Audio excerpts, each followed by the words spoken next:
Limits of accuracy, part 2, so upper and lower bounds. Hit pause, copy the lesson objective and the keywords down. Once you've done that, hit play and we'll move on to the starter.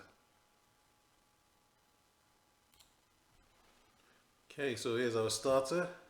Hit pause, attempt all questions. Once you've done that, hit play and we'll go through them.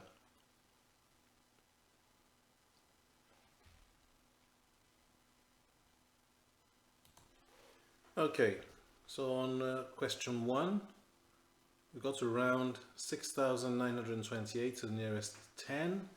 So after the 10, put a line here. Does the 8 affect it? Yes, so that will give us 6,930. So nearest 100, we move the line to here. The 2 doesn't affect the 9, so that's going to give us 6,900. Work out 8 to the power of 2, or 8 squared. 8 times 8 equals 64. And here we're trying to find the square root of 16, which is 4. Because 4 times 4 gives us 16. This one says 62 students each buy a bag of chips, £1.25, and a drink, £1.40. Estimate, crucial word, estimate the total spending. That means we don't have to find the exact amount, we've got to estimate. And to one significant figure, I could round my 62 students to 60. I could round my bag of chips to £1, and my drink, again, 4 doesn't affect it, so I can round that to £1. So the total spending could be equal to 60 times 1 and 1 times 2, which is £120. Or I could have decided I'm going to add the amount of money together first. So I could have done £1.25 plus £1.40, giving me a total of £2.65. If I round £2.65 to the nearest pound, that would be £3, approximately £3. So I could say the total would be 60 times 3, which would be £180. Either one of those I'm happy with. Okay, we've done our estimating. Question 4, calculate 989 over 43. Over means divide, so we need to put our 43 times table down. Well, our 43 times table would look like, 43 times table would be, what we got, 43, start again. 43, add 43, 86, add 43, 129, keep adding 43, 172, add another 215. Okay, let's do this division then. 989 divided by 43, can't go into 9, so we carry the 9 into 98. It's going to be 2 times 98, take away 86 is 12. And into 129, that's 3 times. So our answer is 23.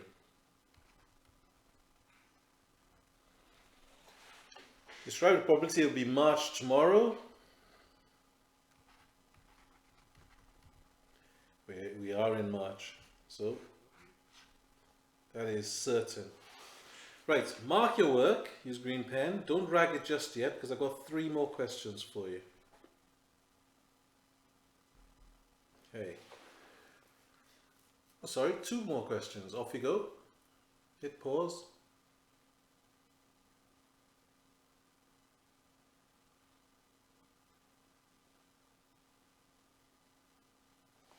Right, so finding the area of this trapezium is going to be given by A plus B, so it's the parallel sides, A, B,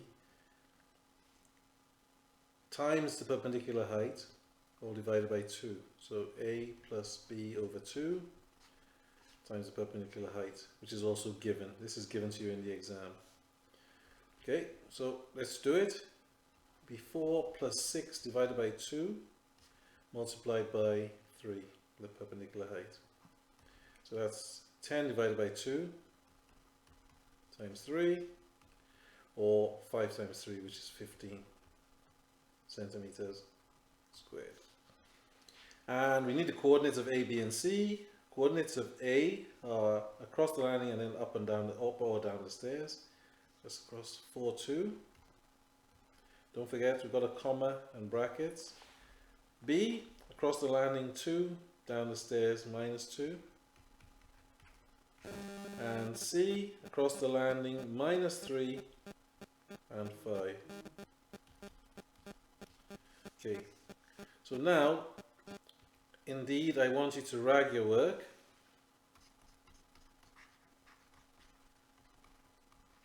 And comment on your work. So hit pause, do that. Once you've done that, hit play, and we'll move on. Make sure you take down all corrections.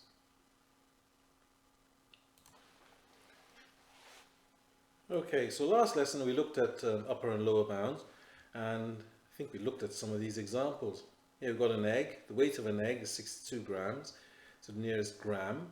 That means we need to split the gram, so we can go up half a gram or down half a gram. So the upper bound, let's use the shorthand. Upper bound is going to be equal to 62.5 grams, and then the lower bound is going to be 61.5 grams. Here we've got in question 2, time of a race is 19.4 seconds to the nearest tenth of a second. That means we can go up 0.05 or down 0.05. So the upper bound is going to be equal to 19.45 seconds, and the lower bound is going to be 19.35 seconds. This one is slightly different. The amount of liquid is 320 ml to the nearest 20 ml. Whatever is nearest, we split it in half. That means we can go up 10 ml or down 10 ml. So our upper bound is going to be 320 plus 10, which is half of that. So that's going to be 330, and our lower bound is going to be equal to 310. Okay, good. So that's from last lesson. We're moving on today to use these for calculating. So in this example, the sports pitch has dimensions shown, measure to the nearest meter, calculate the maximum and minimum areas for the pitch. So we want the maximum and minimum areas for this pitch. Okay, so to find the maximum area,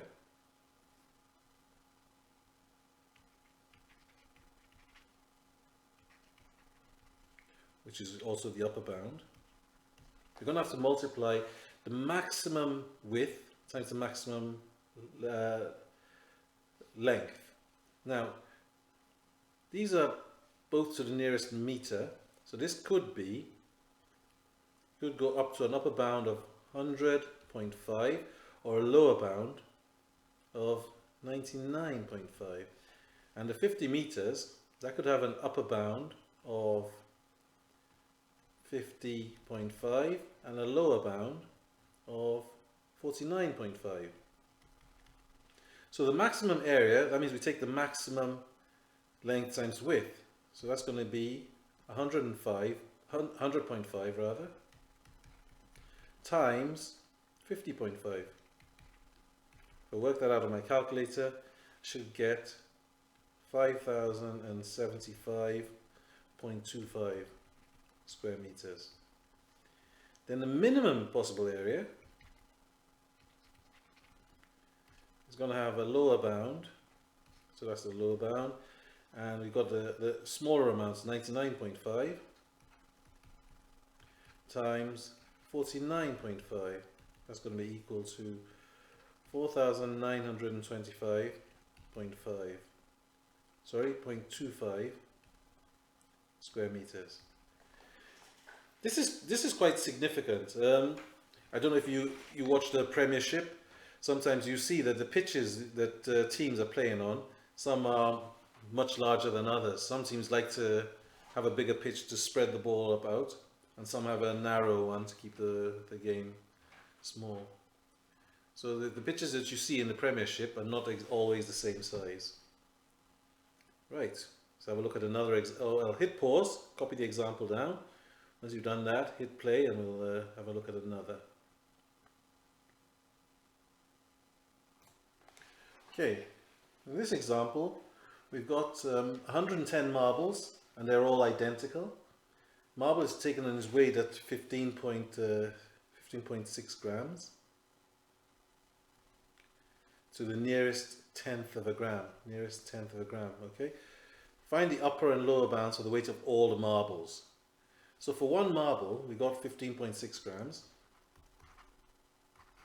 The upper bound could be, to the nearest tenth, 15.65. And the lower bound, this is just for one marble, could be 15.55. These are grams, by the way. So we could say our upper bound, UB, for all 110, is going to be 110, times 110 times 15.65, because each one is 15.65 at a maximum. That gives us 1,721.5 grams on my calculator. Then the lower bound, you take all 110 again, we multiply it by the lower bound amount, 15.55. That's going to give us 1,710.5 grams. Okay, so a bit of a difference between if every marble was a maximum size and if every marble was a minimum size. Again, hit pause. Let's get this example down. Once you've done that, hit play and we'll look at another example.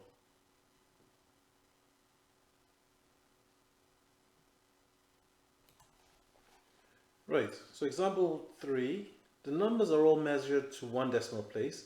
Find the upper bound and the lower bound. Okay, so to find the upper bound, because we're dividing, what we want to do to find the maximum value that this can take. So part A is the maximum we're looking for. That means we've got to have the maximum number on the top and the minimum possible number on the bottom. So let's see what we can do about finding that fraction. Okay. Right. So to find the maximum value in the numerator or on top, got to find the maximum value we can have here. So if we make 9.7, we get the maximum from this number and the minimum from this number, then the gap will be the biggest it can be. And then we're going to have to divide by the minimum number. So what we can have for part A is, we can have, an upper bound. It's going to be given by, so we want this to be the maximum number we can have. That would be 9.75 minus, this has got to be the minimum it can be. So it's to one decimal place, 4.55. All divided by the smallest number this can be. So this can go up to 2.15 or down to 2.05. So we take the minimum number, 2.05, work it in your calculator and you get 2.54. Now on the other hand, if you want to find the lower bound for part B, then we want to minimize the numerator and maximize the denominator. So minimum number on top, so instead of, we go for the minimum that this could be, 9.65, minus the maximum value this can take, okay, 4.65, so that the gap between them is small, whereas in part A it was the biggest it could be. And then we divide by the maximum number, so the denominator has got to be 2.15. And we work that out on the calculator, and that gives us 2.33. Okay, so that's a bit of a more technical one to wrap your head around. So hit pause, write that one down in your notes. When you're ready, hit play, and we'll move on.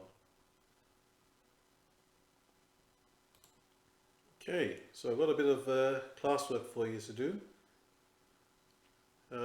We're just going to stick with the practicing skills, just the 5 questions.